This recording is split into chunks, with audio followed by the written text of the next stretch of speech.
Shadow Esports kayak beda aja sih, beda aja dari tim-tim kebanyakan yang akan prio ke arah hero-hero yang meta, tapi aku rasa mereka lebih ke memikirkan ini kita komposisi tim fightnya seperti apa yang mau dibawain, dan emang udah kelihatan ini bakal lumayan heavy juga di arah tim fight 5-nya ya, karena ngebawain Carmilla dan juga Melissa yang sama-sama punya area of impact power.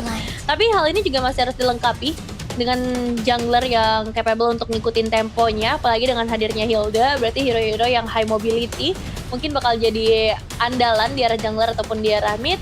Dan mereka juga harus bisa mulai menutup roamer-roamer yang akan mengganggu potensi tersebut. Aku rasa masih ada potensi untuk Marcel sih, Karadit di band ini. Marcel ya. Sebenarnya bisa jadi ya, karena mungkin kalau kita bicara Marcel yang masih fit in buat sebagai roamer, kita bisa bilang Dewa United masih bisa untuk mengambil Marcelnya. Berbeda dengan Shadow Esports nih yang udah ngebuka 2 frontline, berarti Marcel nggak mungkin possible untuk muncul dari Shadow Esports. Tapi bukan, ternyata ada Hylos dan juga Lilia yang diambil untuk banning terakhir dari kedua coaching staff. Dan wah, ini apakah pertama kalinya Marcel nggak jadi prio pick atau ban kan Evin? Karena dari 3 minggu berjalan ya, 100% loh selalu muncul di fase banning ataupun di fase pick. Gak pernah sama sekali terlepas untuk Marcel. Dan ternyata memang Kagura lah yang menjadi salah satu hero yang baru saja muncul di ronde ketiga ini, Nevin. Jadi nggak kaget ya sebenarnya ngelihat unique pick Dewa tadi kok kayak banyak banget, dan sekarang pengen dijawab sampai Shadow Esports. Mereka juga punya pick-pick unik yang bakal mereka bawain dengan hadirnya Kagura yang debut nih sekarang. Tapi ternyata jawaban dari Dewa United adalah mereka akan mempercepat juga mobilitasnya dengan hadirnya Matilda. Kombinasi gak cuma bersama Baras, tapi ada Eudora, ada Brody juga, dan Saber Jungle berarti yang akan dimainkan di arah Shadow Esports. Ini aku suka banget sih draft dari Shadow Esports, tampan dan berani Karadit. Wow, masalahnya nih Saber yang muncul dan di match up-kan dengan adanya Hirara ya, jadi bakal cukup repotkan. Dan yap, ada 2 prediksi di sini. Ada sama-sama ke arah Shadow Esports loh. Aku harusnya Dewa sih, harusnya ya, tapi it's okay. 3-2 untuk Dewa dari aku dan 3-2. Oke, kebalik berarti kita ya. Ya udah, tapi sama-sama 3-2 juga prediksi dari kita berdua, Nevin. Tapi it's okay karena kita bakal segera melihat harusnya game seperti apa yang akan dipermainkan oleh kedua tim. Apakah hadirnya Ornot akan menjadi pembeda juga untuk Shadow Esports atau Dewa United Heka yang sudah mulai bisa memainkan tempo permainan mereka. So, without any further ado, let's get jump to the land of down. Match kedua game pertama, Dewa United Heka versus Shadow Esports. Iya, ini Ornut berarti datang-datang ngasih kejutan ya. Kagura Flame Shot yang akan dia mainkan di drafting phase-nya. Dan ya seperti kata Karadit bilang juga, Saber ya ini lumayan tricky sebenarnya kalau kita ngomongin dengan dia yang punya burst damage dan efek sisi pasti untuk main ke arah pick off. Tapi dia juga akan cukup mudah sih untuk bisa di take down juga dengan hero-hero yang dibawakan sama Dewa United Heka. Ya semua bakal bergantung dengan bagaimana dari duo mid-nya bisa memenangkan sih di arah early-nya, karena ternyata dengan ngebawa Hilda di tangan Neil, aku rasa udah langsung kejawab sih dengan hadirnya Matilda juga yang udah jelas bakal bawa sepatu lari banyak banget. Tapi untuk ke arah Saber ini ngebawain emblem Assassin juga dengan Temporal Rain yang dibawakan. Apalagi ada Trill, diharapkan memang bisa memberikan damage yang maksimal.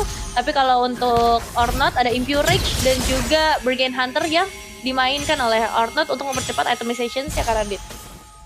Iya, cukup ngeganggu sebenarnya ya dari Semi Umbrella-nya. Lihat gimana Reitsu kena pokian berulang-ulang, yang membuat sekarang juga mid lane-nya agak nggak sedikit bergerak nih. Meskipun ada backup dari Flose dan Neil terancam membuang flickernya di menit 1:30, membuat Neil sepertinya bakal tertahan di level 2 untuk di turtle yang pertama nanti, Nevin.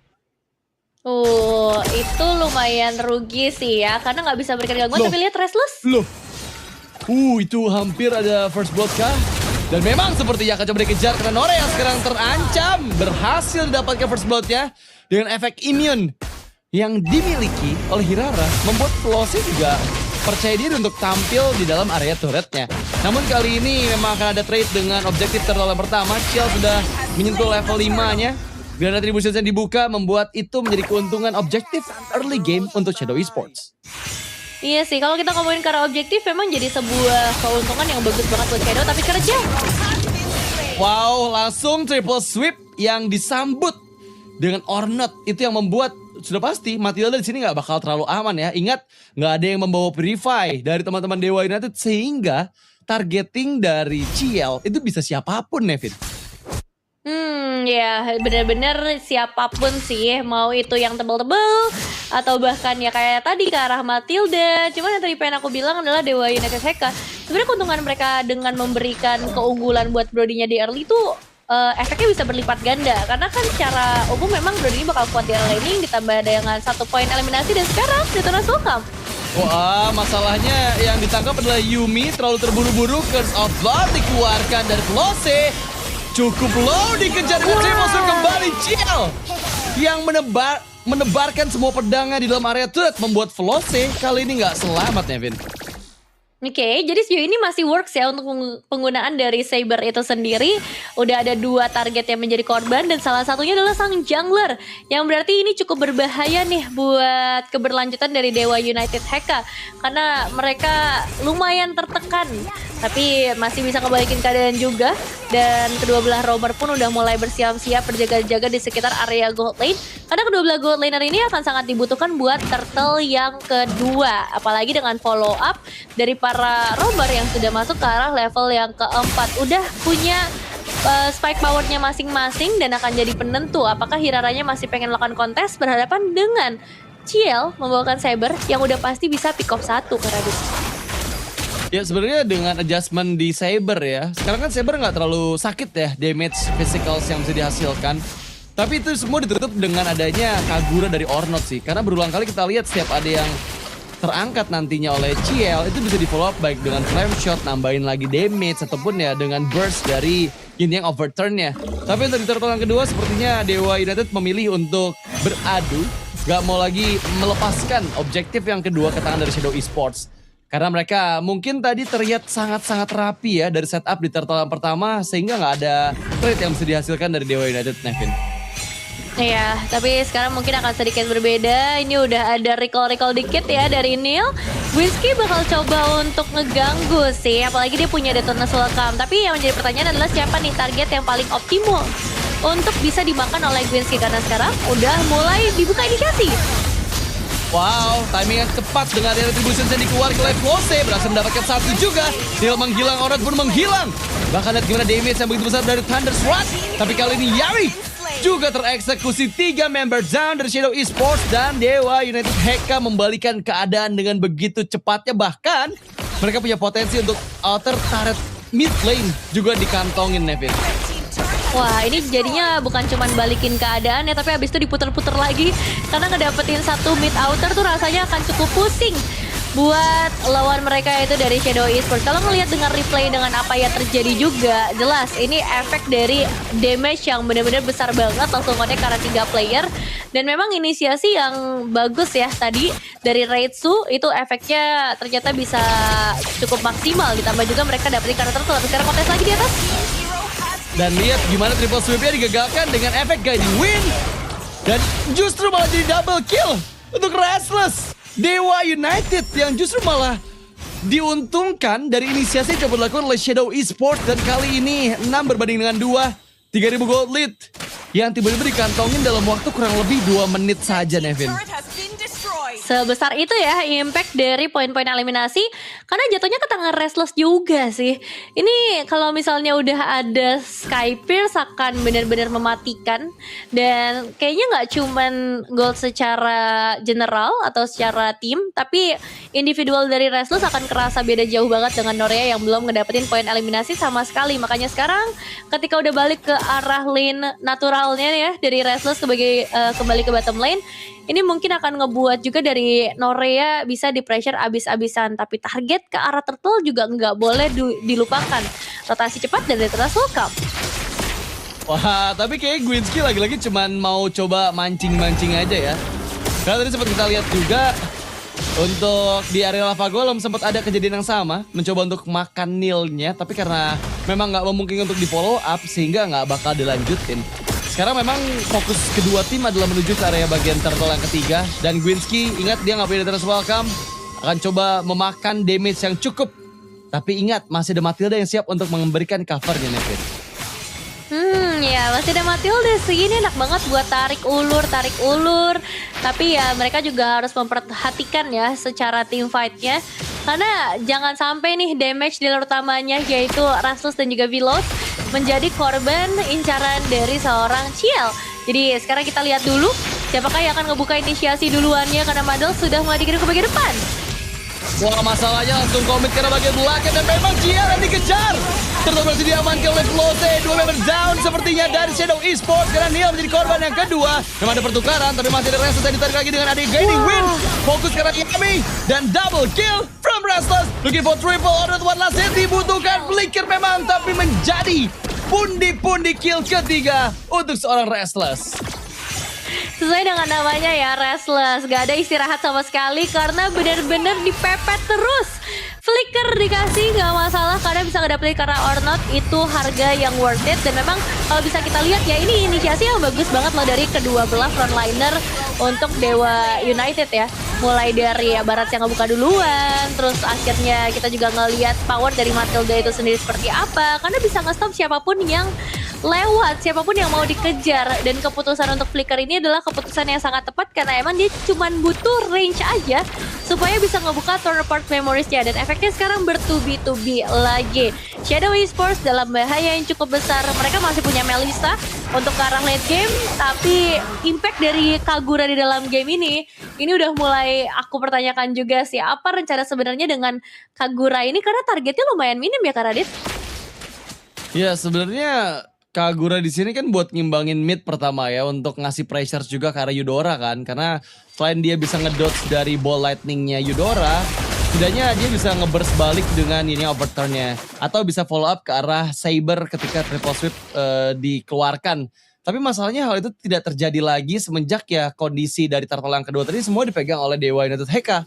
Jadi nggak ada keuntungan sama sekali dan bahkan setiap inisiasi di area turtle selalu bisa dimulai terlebih dahulu oleh Gwinsky yang targeting ke arah Childs. Itu jadi repot banget ya karena Saber nggak punya immune.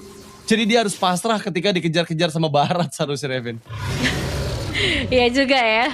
Dan sekarang posisinya secara level sebenarnya Ciel masih bisa unggul 2 level loh. Itu nggak unggul sama sekali ya. Ini udah mulai dipepet dan itu bakal jadi sebuah masalah bagi Ciel sendiri karena meskipun dia punya atribut ataupun item yang mungkin masih mengejar, cuman secara posisi ini dia nggak bisa ngedapetin posisi yang enak sama sekali. Mau target ke bagian depan udah pasti ada banyak efek sisi yang bisa nge-stop pergerakannya dia, entah itu dengan Eudora atau ya sisi-sisi kecil lah ya dari Brody maupun dari Matildanya juga. Tapi sekarang dengan adanya Lord akan memperparah atau memperkeruh keadaan nih Kak Radit. Wah, tapi itu ada flicker juga di terus. Welcome Neil. Masih cukup strong membuang flicker balik untuk bisa bertahan hidup ya. Tapi setidaknya mereka tidak kehilangan purple buff-nya yang masih bisa mereka lindungi lah ya. Tapi untuk kali ini memang adanya Lord di bagian bottom lane akan menjadi pasukan tambahan juga untuk Dewa Heka. Mengingat mereka bersiap untuk memberikan daya dobrak. Curse of Blood sudah mulai dikeluarkan. Connect memang ke arah 3 tapi nggak ada follow up sehingga itu menjadi ultimate source yang sia-sia dari Yami nih Nevin. Dan Lordnya udah mulai dibawa masuk sekarang. Jadi Holy Defense di bagian bottom lane mungkin akan segera dipecahkan juga. Tapi dari Shadow Esports mereka pasti bisa memberikan pertahanan. Dan sudah mulai ada perlawanan yang ingin dilakukan. Dengan kondisi 5.800 gold yang lebih unggul buat Dewa United Hacker, jelas ini bukan jadi hal yang mudah untuk dieksekusi sama Shadow Esports. Karena sekarang udah mainnya 5 nih, nggak berpencar lagi. Kalau misalnya di early game mungkin Ciel masih bisa dapetin lah 1-2 orang yang keluar atau melenceng dari jalurnya. Tapi kalau udah nempel 5 kayak gini, ini bakal jadi lebih berat sih. Mereka harus mulai kasih semuanya ke arah Norea nggak sih Kak Radit? Setuju sih, karena ya mau nggak mau ya cuman Norea di sini yang bisa jadi hard carry nantinya untuk Shadow Esports, terutama untuk di mid game late gamenya. Mengingat Norea juga sejauh ini ya 2 assistnya belum menyumbang banyak untuk pundi-pundi gold yang dibutuhkan oleh Norea. Sementara itu kita lihat Flose menyentuh level 15 cukup aman harusnya untuk bisa memberikan lagi pressures di area objective Lord fight. Dan memang untuk kali ini apakah ada kontes di area purple buff-nya? Karena memang cukup beresiko, tapi setidaknya itu ada kurang lebih 45 detik sebelum Lord selanjutnya muncul kan. Jadi bisa dikontes juga sebenarnya tadi. Iya, masih ada waktu ya sekitar 45 detik dan sekarang Restless akan punya tambahan lifesteal power lagi. Ini secara item sih jujur udah susah banget ya buat dikejar Restlessnya, apalagi dengan stack Skypers yang dia udah punya. Kalau misalnya mencari jalan keluar ya buat Shadow Esports, ini mereka harus lebih banyak sabarnya sih. Secara defensif, mereka pasti masih punya adanya Carmilla di sini, adanya Go Away dari Melissa. Tapi kalau kita ngomongin offensive powernya jujur sangat minim karena Ornat sekarang udah nggak bisa sembarangan masuk. Ketika dia masuk ke arah team fight dan nggak ada yang bisa ngebawa dia keluar, itu bakal jadi masalah dan malah jadi makanan tambahan buat Dewa United HK. Ditambah 7.000 perbedaan gold. Jadi kalaupun Shadow Esports mendekat ke arah Lord, aku rasa memang bakal mencari orang sih dibandingkan dengan mencari Lord yang jauh lebih sulit buat didapatkan Kak Radit. Iya ya, apalagi karena masih perbedaan level juga antara Chill dan Flose. Tapi mampu nggak Shadow Esports ngepanis satu player dari Dewa United HK nih? Karena jujur dari manajemen minion mereka jelek banget, atasnya itu nggak tersentuh sama sekali ya. Dan kalau sampai diulur lebih lama lagi, ada kemungkinan mereka bakal kehilangan base turret tanpa perlu didorong oleh Dewa United HK. Dan itu bakal jadi PR nanti untuk Shadow Esports kalau sampai mereka nggak aware sama kondisi manajemen minion di bagian atas ya. Orange buff akan coba diambil terlebih dahulu, tapi Gwinsky udah babak belur nih masalahnya Vin nih. Ini bakal jadi resiko nggak nih kalau coba di all in sama Shadow Esports nantinya? Resiko sih tetap ada ya pastinya. Tapi yang perlu diingat juga dari Gwinsky kan ini emang tugasnya untuk nge-pick off satu player aja dan mereka masih punya Matilda ya. Jadi sebenarnya dari Dewa United HK mereka masih dalam kondisi yang sangat aman untuk melakukan kontes. Langsung aja targetnya. Siap membuka, dia terus melakukan juga flicker, fokus. Karadil, instant pick off yang dilakukan berhasil membuat satu member menghilang dari Shadow Esports. Tapi masalahnya sekarang Davil dan juga Gwinsky menjadi korban balik. Yang dimana membuat Shadow Esports justru malah memenangkan match up team fight-nya. Sementara di bagian atas itu minionnya tertahan oleh laju dari minion Shadow Esports yang baru saja muncul, Nevin. Dua player tumbang, tapi sebenarnya secara damage dealer ini masih sangat tersedia ya. Dan apakah akan langsung menuju ke arah Lordnya? Ini kayaknya mau dikontes langsung Kak Radit. Oh, masih bisa didapatkan oleh Flose. Cukup aman memang untuk bisa secure ke arah Lordnya. Ciel memang maju membuka orbiting swords-nya, tapi masalahnya nggak ada target yang bisa didapatkan oleh triple sweep. Dan sekarang memang ada sedikit keuntungan dari Shadow Esports ketika mereka berhasil menghancurkan outer turret mid lane. Tapi Lord yang kedua ini bakal cukup jadi PR sih, karena base turret top lane dan bottom lane itu sudah low banget HP-nya. Jadi bisa untuk segera didobrak oleh Dewa United HK, Nevin. Iya berat juga ya Kak Radit, kayak mereka udah dapetin dua player tapi ternyata Lordnya pun masih sangat susah buat bisa mereka kontes. Karena ya goldnya udah terlalu jauh, itemization sudah kerasa banget bedanya. Tadi sempet ada Uni yang overturn yang sebenarnya dibuka ke arah Restless, tapi aku nggak ngelihat impact damage yang sebesar itu yang kita expect gitu dari Kagura karena perbedaan yang udah mulai terjadi. Dan sekarang dengan Lord yang sedang berjalan masuk Shadow Esports, mereka harus bisa melakukan pertahanan secara maksimal yang sebenarnya kalau ngelihat dengan teamfight tadi ini masih sangat bisa dilakukan, mungkin 80% ada di tangan dari Shadow Esports dan Dewa United HK. Ini dia mereka akan coba untuk masuk lebih dalam lagi Kak Radit. Wah, terlalu memakan banyak damage dan Gwinsky menghilang secara instan. Dia kena efek turret dari luar area wallnya Shadow Esports dan membuat banyaknya stack dari damage base turret itu masuk secara bersamaan ke tubuh dari Gwinsky. Dan dia pun nggak bisa di cover sama sekali tadi oleh Guiding Wind ya, oleh Matildanya Davi. Dan sekarang memang pressure dari Dewa United berhasil mendapatkan 1 poin base turret di bagian atas. Masalahnya lihat triple sweep. Karena Flose masih coba untuk menghindar dengan volley maple yang lari ke arah bagian belakang, dikejar. Masih aman. Dan bahkan ini overturn-nya belum dikeluarkan dari Ornot yang membuat keselamatan dari Flose masih bisa terjamin dengan backup dari Davil. Iya, setelah melihat momen itu aku semakin percaya kalau Hirara ini broken banget ya. Bisa-bisanya dia lepas dari 5 player depan mata, udah kena efek sisi tadi dari Ciel, dia masih bisa escape gitu. Dengan skill basicnya dia yang akan ke reset dan akan ke cooldown dengan sangat singkat. Itu yang ngebuat Hirara memang sekarang jadinya mahal banget ya, butuh burst damage yang bener-bener bisa langsung nge-take down Flow secara instan. Tapi hal itu belum bisa terlihat sejauh ini dari Shadow Esports, dan malahan pengejaran akan dilakukan ke arah purple buff, gangguan dari Dewa United Heka. Ini memang rule 30 detik sebelum ke arah objective lord, biasanya mereka bakal coba untuk nge-trigger apapun itu ya. Mau itu ke arah flicker, flame shot dari Ornot mungkin, atau bahkan ulti-ulti yang bisa keluar dari Shadow Esports akan sangat membantu kalau misalnya bisa di-trigger duluan ke Radit. Yap, pastinya ya. Tapi sekarang memang cukup sulit keberadaan dari Shadow Esports mengingat Lordnya akan segera hadir.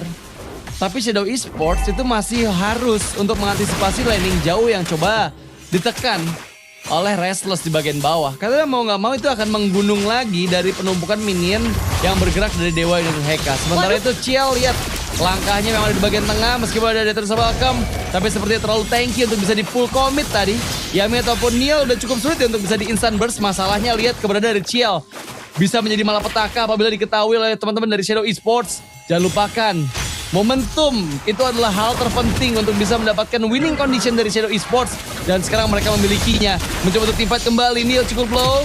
Dipaksa untuk mundur, ingat masih memegang immortality. Tapi bergerak sedikit demi sedikit Ciel mendekat ke area keramaian. Yang membuat ini bisa menjadi momen juga untuk Shadow Esports apabila mereka berhasil untuk mendapatkan celah untuk masuk ke lini belakang.